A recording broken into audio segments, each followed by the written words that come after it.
نماز کا تیسرا فرض ہے قرأت۔ قیام کے بعد تکبیر تحریمہ شروع نماز ہو جائے گی، اور دوسرا فرض قیام ہے، یعنی بالکل سیدھا کھڑا ہونا کہ ہاتھ چھوڑے تو گھٹنے تک نہ پہنچیں، اور مکمل قیام یہ بالکل سیدھا کھڑا ہو جائے۔ اور اس کے بعد جب تکبیر تحریمہ کہہ کر نماز شروع ہو گئی تو اب قرأت کرنی ہے۔ قرأت کا مطلب یہ ہے کہ قرآن کریم کے الفاظ کو ان کے مخارج صحیح ادائیگی کے ساتھ ان کو ادا کرنا ہے۔ الف، با، تا اور طا کے درمیان فرق کرنا ہے۔ تا اور طا میں فرق ہو، سین اور ثا میں فرق ہو، صاد اور دال میں فرق ہو، اسی طرح طا، وا اور کاف اور قوف میں فرق ہو۔ تمام حروف کی ادائیگی ان کے اپنے اصل مخرج سے منزل من اللہ کے مطابق فرض ہے۔ اسی طرح اگر کوئی شخص قرأت کی ادائیگی درست نہیں کر سکتا، قرآن کریم اس انداز میں پڑھتا ہے،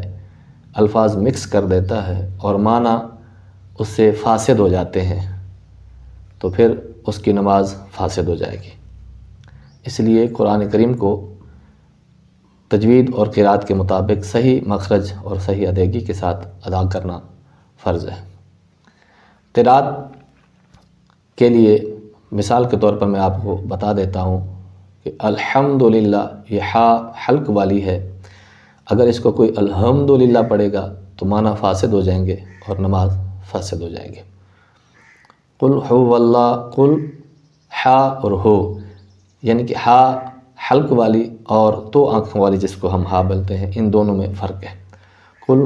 هو اللہ احد، اس کو احد نہیں پڑھ سکتے،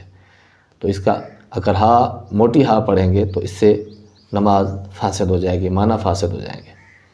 جیسے کہ سورۃ فاتحہ کے اندر ہے انعمت علیہم، کہ اے باری تعالیٰ ہمیں ان لوگوں کے راستے پر چلا جن پر تو نے انعام کیا ہے۔ اگر اس میں کے اندر اعراب کی غلطی کر دی، انعمتو پڑھ دیا، تو یہ معنی فاسد ہو جائیں گے، نماز فاسد ہو جائے گی۔ خصوصاً یہ تو اعرابی غلطی تو بہت شاید کم ہو جاتی ہے اس جگہ پر، خصوصاً فاتحہ میں، لیکن جو مخرج اور الفاظ جو آپس میں مکس ہو جاتے ہیں یہ بہت زیادہ عام ہے، اس کی طرف توجہ کی انتہائی ضرورت ہے۔ فقہاء کرام نے فرمایا کہ جس کی قرأت درست نہیں ہے اس کو چاہیے کہ جماعت کو لازم پکڑ لے، اور جو صحیح قرأت کر کے نماز پڑھانے والا شخص امام موجود ہو اس کے پیچھے جماعت کے ساتھ نماز پڑھے۔ قرأت فرض ہے، لیکن کتنی فرض ہے؟ فَقْرَؤُوا مَا تَيَسَّرَ مِنَ الْقُرْآنِ، اللہ رب العزت نے ارشاد فرمایا کہ قرآن میں سے جو تمہیں آسان لگے تم پڑھو۔ تو اس کے مطابق فقہ حنفی میں امام اعظم ابو حنیفہ رحمۃ اللہ علیہ کے نزدیک ایک آیت فرض ہے، ایک آیت مطلقاً قرأت فرض ہے، اور سورۃ فاتحہ بھی واجب ہے اور ساتھ سورت ملانا بھی واجب ہے، کیونکہ نبی علیہ الصلوۃ والسلام نے ارشاد فرمایا لا صلاۃ الا بفاتحۃ الکتاب، اور فاتحہ یعنی کہ سورۃ فاتحہ کے بغیر نماز مکمل نہیں ہوتی۔ اس لیے سورۃ فاتحہ واجب ہے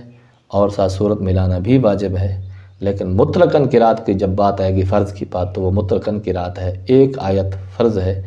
کہ جس کے ساتھ نماز جائز ہو جاتی ہے، اور اس سے زیادہ لیکن قرأت وہ کرے جو اس کو صحیح آتی ہے۔ بعض اوقات ایسا ہوتا ہے کہ وہ ایسی جگہ سے قرأت شروع کر دیتا ہے، تلاوت شروع کر دیتا ہے نماز کے اندر جو اس کو اچھے طریقے سے یاد نہیں ہوتی، اس کی ادائیگی صحیح نہیں کر پاتا، تو اس لیے نماز کے لیے صورتوں کا تعین کر لے۔ عوام کی بات کر رہا ہوں، باقی حفاظ کرم تو ماشاءاللہ علماء کرام اور باقی جو صحیح پڑھ سکتا ہے اس کا تو بھی کوئی مسئلہ نہیں ہے۔ یہ مسئلہ ہے ان لوگوں کے لیے جو بے توجہی کے ساتھ نماز پڑھتے ہیں، اور کوئی بھی صورت جو شاید ان کے گمان کے مطابق تو ٹھیک ہو، لیکن جب وہ کسی قاری صاحب کو سنائیں گے تو وہ اس کے اندر بہت ساری غلطیاں نکلیں گی، درستگی ادائیگی ٹھیک نہیں ہوگی۔ تو ان کو چاہیے کہ سب سے پہلے اپنی نماز کے لیے 4 صورتیں یا 6 یا 10 یا آخری 10 صورتیں، بالکل چھوٹی چھوٹی صورتیں ہیں، ان کو کسی صحیح قاری صاحب سے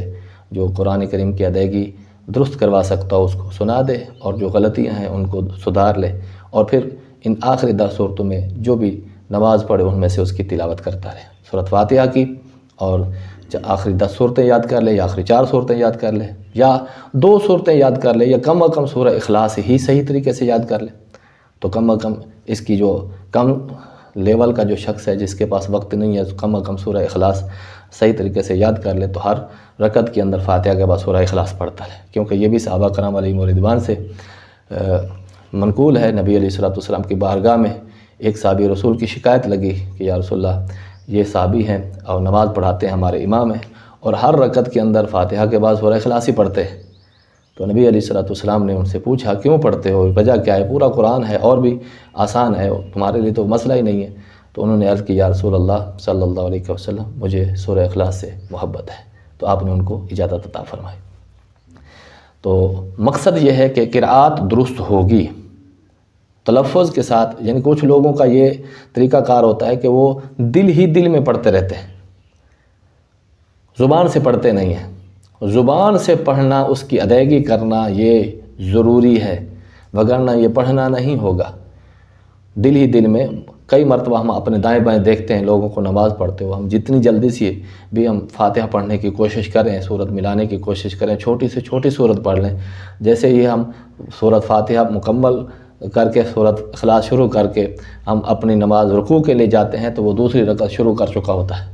تو اس کا مطلب یہ ہے کہ ہم پتہ یہ چلتا ہے کہ وہ دل ہی دل میں پڑھتے ہیں، خیال خیال میں پڑھ لینا، خیال خیال میں پڑھنے سے تلاوت نہیں ہوتی، اس لیے دل دل میں پڑھنے سے تلاوت نہیں ہوگی، نماز بھی نہیں ہوگی۔ زبان سے ادائیگی ضروری ہے اور اتنی آواز کے ساتھ ہو کہ اس کے اپنے کان تک پہنچے، کوئی شور شرابہ نہیں ہے، وہ بہرا نہیں ہے یعنی کم نہیں سنتا، تو اگر یہ نہ ہوتا، شور شرابہ بھی نہ ہوتا، بہرا بھی نہ ہوتا، تو وہ اتنی آواز ہو کہ اپنے کان تک اس کی آواز پہنچ جائے گی، تو اس کو پڑھنا کہتے ہیں۔ اس لیے قرآن کریم کی جو نماز کے اندر قرآن کو پڑھنے کا حکم ہے، فَقْرَؤْا مَا تَيَسَّرَ مِنَ الْقُرْآنِ، تو پڑھو تو قرآن میں سے جو تمہیں آسان لگے۔ دل ہی دل میں پڑھنا یہ تلاوت کرنا نہیں ہے، پڑھنا بھی نہیں ہے، قرات کرنا بھی نہیں ہے۔ کچھ احباب ایسے ہوتے ہیں جو قرآن کریم کی عمومی طور پر تلاوت کرنے جب بیٹھتے ہیں تو وہ قرآن کریم سامنے کھول کر بیٹھ جاتے ہیں اور وہ دل ہی دل میں پڑھتے رہتے ہیں، وہ دیکھتے رہتے ہیں، ایسے ایسے سر گھماتے رہتے ہیں، وہ آیت پڑھی جا رہی ہے۔ تو یہ پڑھنا بھی نہیں ہے، اس سے بھی تلاوت کا ثواب نہیں ملے گا، دیکھنا کا ثواب ملے گا، قرآن کو چھونے کا ثواب ملے گا، زیارت کرنے کا ثواب ملے گا، لیکن قرات اور تلاوت کا ثواب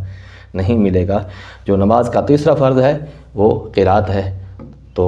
اس کے لیے سورۃ فاتحہ واجب ہے، سورت ملانا بھی ساتھ واجب ہے، اور مطلقاً قرات کم از کم ایک آیت فرض ہے۔ واللہ تعالی عالم بالصواب۔